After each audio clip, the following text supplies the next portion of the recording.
You are being played. Do you understand what's happening? You are absolutely being played. Less than a month ago, on Inauguration Day, the World Health Organization, after conferring with the United States CDC, came out with a twofold directive in order to have less false positive tests regarding COVID-19. The World Health Organization speedily backtracks on its coronavirus testing methods. On Wednesday, the WHO announced its previous PCR testing protocols were potentially producing inaccurate test results, which may have been dramatically inflating the numbers of COVID infections. Throughout 2020, doctors and hospitals and clinics had been encouraged, if not pressured, to make the diagnosis of COVID-19 if we thought it was probable or presumed. We didn't have to have a positive test. Rick, did you say people who weren't even tested for COVID-19 had that listed as their cause of death? If the doctors thought they had symptoms of COVID, they listed COVID as the cause of death.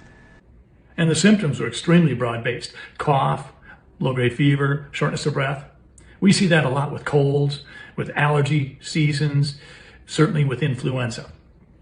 But that's all we needed to diagnose COVID-19. And that's why you saw influenza numbers plummet in March of 2020. And this, as you said, does apply in many other places. I was just looking at the conditions in the UK from the Geriatric Society there, and you can have the sniffles and you're deemed to have COVID. And here it's a little more, smaller, more narrow definition. You can have sniffles and a cough, and then you've got COVID. So these were set right from the beginning of the pandemic. At least in Ontario, they said that anybody, if in a long-term care home specifically, or in a congregate setting for seniors, one person could have one symptom, and then the whole long-term care home would be deemed to be an outbreak, and anybody else who got any sort of symptom was deemed to have COVID. So if they die, they're therefore also deemed to have COVID. So on Inauguration Day, the World Health Organization came out and said, one, physicians and hospitals and clinics should make certain that a patient with symptoms consistent with COVID-19 needs to have a positive test matched up to that syndrome of symptoms in order to diagnose COVID-19. Well, you know what's going to happen. That's going to eliminate a lot of the cases, because no longer is it going to be enough to look at a patient that's got a cough or low-grade fever and say, well, you've got COVID. Now it's got to be symptoms consistent with a positive test. The other thing that the World Health Organization was strongly encouraging was PCR testing should no longer be running at cycle thresholds at 40, 44, 45. The WHO released new guidance for laboratories around the world, reducing the cycle count in PCR tests to get a more accurate representation of COVID cases. The WHO said specifically that, quote, careful interpretation of weak positive results is needed. That means that the cycle count, which shows how much of the virus is in a person's system, was set far too high, resulting in any level of particles being declared a positive case.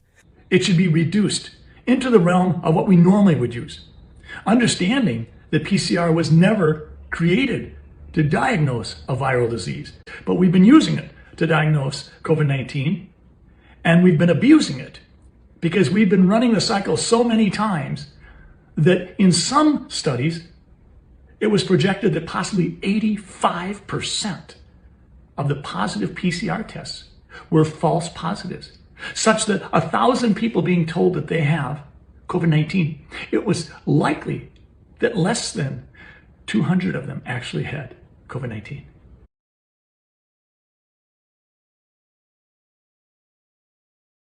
This is something that's very interesting, and it speaks to the cycling.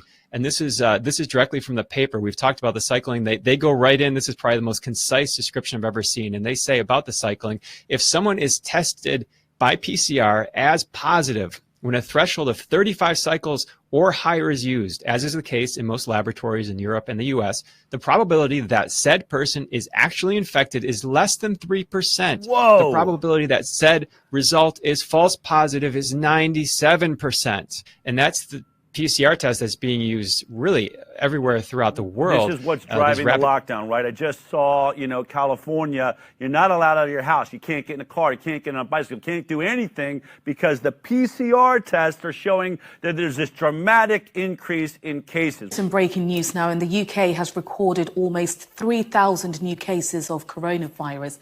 2,988 cases were confirmed today. Now, that compares with 1,813 cases yesterday. And that takes the UK's total number of cases to 347,152. So there you have it.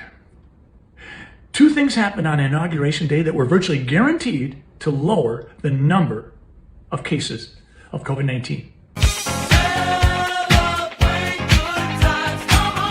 We're seeing data previously distorted willingly, now being told, don't do that. And another thing, we're seeing a remarkable drop in the percentage of total U.S. deaths caused by cancer and heart disease. Well, last month, the CDC released figures showing the vast majority of people who were listed as dying from COVID-19, 94% of them had other morbidity conditions, on average 2 to 3 other potential causes of death.